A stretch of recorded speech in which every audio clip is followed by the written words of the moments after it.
ما حكم استقبال رمضان والبشارة به والتهاني به من قبل الأصدقاء والرفاق؟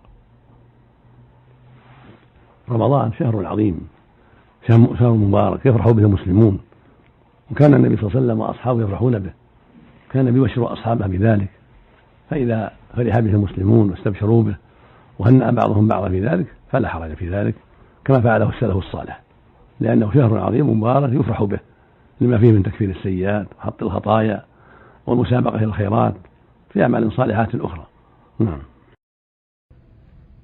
نعم. فضيلة الشيخ، هل ورد تهنئة لدخول شهر رمضان؟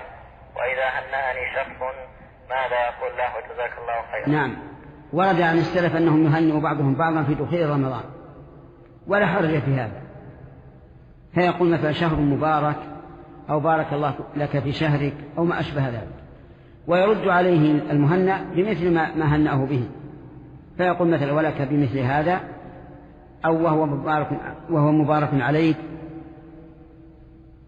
أو ما يحصل به تطيب خاطر المهني. أحسن الله إليكم صاحب الفضيلة. وهذا السائل يقول: هل ورد في الشرع المطهر التهنئة بدخول رمضان؟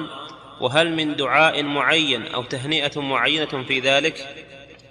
نعم، ورد أن النبي صلى الله عليه وسلم خطب في آخر جمعة من شعبان فقال: أيها الناس، قد أظلكم شهر عظيم مبارك.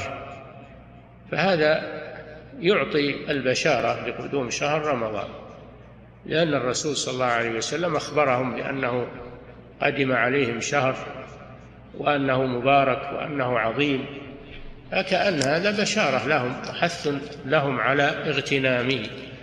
نعم.